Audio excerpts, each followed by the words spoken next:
ஒரு சின்ன ஸ்டோரி சொல்லட்டா? 2 பேர் இன்டர்வியூக்கு போறாங்க. அதுல ஒருத்தருக்கு வந்து 10 டூ 15 இயர்ஸ் எக்ஸ்பீரியன்ஸ் இருக்கு. இன்னொருத்தவங்களுக்கு வந்து எக்ஸ்பீரியன்ஸ் ஒண்ணும் இல்ல. இப்ப தான் படிச்சு முடிச்சுட்டு வேலை தேடி வந்திருக்காங்க. ஸோ கொஸ்டின் கேட்குறாங்க 2 பேர்கிட்டயும்.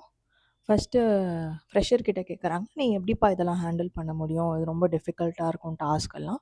உன்னால எப்படி முடியும்? நீ ஃப்ரெஷர் இல்லையா?" அப்படின்னு கேட்குறாங்க. "சார், எனக்கு ஆப்பர்ச்சுனிட்டி கிடைச்சா I will prove my self.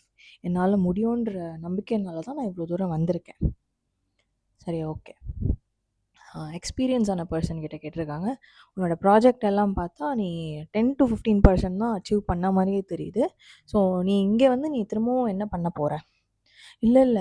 I can do my 120%, 130% this time. So இந்த தடவ நானு எல்லாமே பண்ணுவேன். என்னென்னலாம் உங்களுக்கு கமிட் பண்றேனோ more than 100 to 120% target achieve பண்ணுவேன்."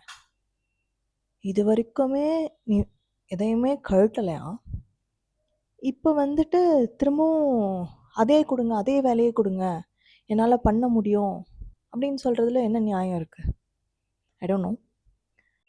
பட் ஒரு விஷயம் மட்டும் நல்லா தெரியுது. எவ்வளோதான் நம்ம தீங்கு பண்ணாலும், நம்ம பணத்த வச்சோ, பதவி வச்சோ மறைச்சிட முடியும்னு நெனைக்கிறாங்க. இது வந்து மக்களோட லைஃபு. மக்களுக்காகன்னு சொல்லிட்டு அவங்க அர்ப்பணிச்சுட்டு வந்தா மட்டும் தான் இந்த பதவிய எடுத்து அவங்களால பண்ண முடியும். இவ்ளோ பண்ணிட்டும் திரும்பவும் எனக்கு வேணும் வேணும்னு கேட்கும்போது ரொம்ப கஷ்டமா இருக்கு. அதையும் பிரேக் பண்ணிட்டு ஒரு மனுஷன் மேல ஏறி வரணும்னு நினைக்கிறது, அந்த மனுஷனுக்கு எவ்ளோ அடி குடுக்குறீங்க? எவ்ளோ அடி? அடி மேல அடி அந்த மனுஷன் வாங்கிட்டே இருக்காரு. தெரியல. நான் இவங்களுக்கு சப்போர்ட் பண்றேன், அவங்களுக்கு சப்போர்ட் பண்றேன்னு நான் பேசல. பட் இது மனிதாபிமானம்னு ஒண்ணு இருக்கணும். அவங்களோட பர்சனல் லைஃப்ல இன்டர்ஃபியர் ஆகாம என்னலாம் பண்ண முடியுமோ பண்ணலாம். But it is hurting a lot. எல்லாத்துக்குமே ஒரு லிமிட் இருக்கு.